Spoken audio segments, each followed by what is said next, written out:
Hi friends, Ayyanar துணையில் நாளைக்கு என்ன நடக்க போகுதுன்னு பார்க்கலாம். வாங்க வீடியோக்குள்ளே போகலாம். நம்ம சேனல் இன்னும் சப்ஸ்கிரைப் பண்ணாதவங்க சப்ஸ்கிரைப் பண்ணிக்கோங்க.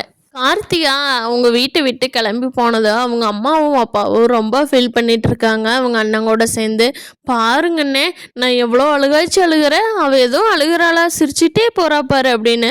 என்ன இருந்தாலும் கார்த்திகாவோட மாமா சொல்கிறாங்க, ஏம்மா அவள் சின்ன பொண்ணு, அவளுக்கு என்ன தெரியுது, இங்கே இருக்க வரைக்கும் நீ அவளை மிரட்டிகிட்டே இருந்தில்ல, அவள் உலகம் புரியாத பொண்ணுமா, அதனால தான் அப்படி போகிறான், நீ ஒன்றும் கவலைப்பட்டுக்காத, அவளுக்கு அந்த வீட்டுக்கு போனதுக்கு அப்புறம் தான் தெரியும் பாரு உன்னோட அருமை அப்படின்னு சொல்லி கார்த்திகாவோட அம்மாவை அவங்க அண்ணன் சமாதானப்படுத்திட்டு இருக்காங்க. எப்படியோ இந்த பையனை சேரனை கட்டாமல் போனால என்ன, அதுவே எனக்கு சந்தோஷம்.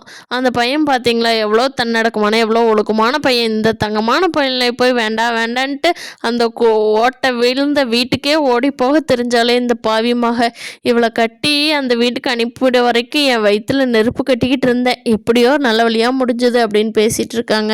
கார்த்திகாவும் காரில் போகும்போது அவங்க வீட்டுக்காரரை கூட சிரித்து தான் பேசிட்டு போகிறாங்க. இருந்தாலும் சேரனோட ஞாபகங்கள் கார்த்திகாவோட மனசு விட்டு போகவே மாட்டேங்குது.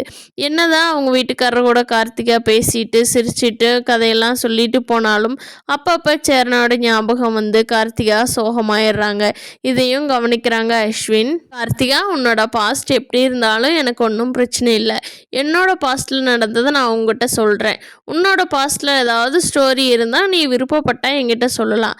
ரெண்டு பேருமே யாருமே ராமரும் இல்லை சீத்தையும் இல்லை, அதனால் எல்லாம் ஷேர் பண்ணிக்கிட்டு நம்ம வாழ்க்கையை சந்தோஷமாக ஆரம்பிக்கலான்னு சொல்லி அவர் நல்லா ஃப்ரீயாக பேசிட்டு வர்றாரு. இங்கே நிலாவும் சோழனும் ஆஃபீஸுக்கு போகிறப்போ அங்கே போய் பார்த்தா ஹச்சோரா நம்ம சூர்யா இருக்கான். அந்த சூர்யாவை பார்த்த உடனே நிலாவுக்கு என்ன பண்ணுறதுன்னே தெரியல.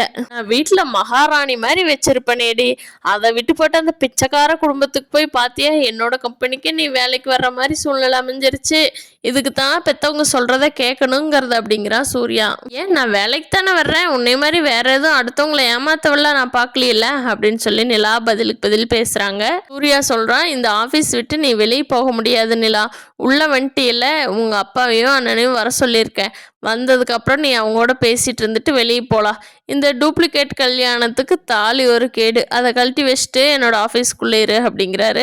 ஏய், இந்த தாலி பற்றி உனக்கு என்னடா தெரியும், என்னோட குடும்பமே அதுதான், நீ எங்கள் அப்பா அண்ணன் சொல்கிறீல்ல, அவங்கள ஃபேமிலியிலிருந்து நான் எப்போவே வெளியே வந்துட்டேன், உனக்கு தெரியுமா தெரியாதா அப்படின்னு நிலா சொல்கிறாங்க.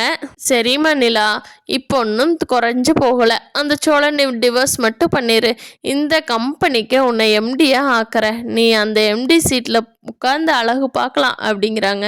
எனக்கு இப்படி கிடைக்கிற எம்டி சீட்டுன்னு எனக்கு தேவையில்லை, என்னோட முயற்சியில் என்னோட உழைப்பால் நான் எவ்வளோ முன்னேறணும் அதுதான் எனக்கு பெருமை, இப்படி நீ கொடுக்கறதுல எனக்கு எந்த பெருமையும் கிடையாது, அது என்னோட வீட்லேயே எனக்கு கிடைச்சிக்கு, பாய் நான் போயிட்டு வரேன், உன்னோட வேலையை நீயே வச்சுக்கோ அப்படின்னு சொல்லிட்டு நிலா கிளம்பிடுறாங்க. நம்ம ஃப்ரெண்ட்ஸ் நிலா வேலைக்கு போக போகிறாங்களா, அங்கே போய் கார்த்திகாவோட லைஃப்பில் எப்படி இருக்குதுங்கிறத வரப்போகிற நாட்களில் பார்ப்போம். இந்த வீடியோ பிடிச்சிருந்தா லைக் பண்ணிக்கோங்க.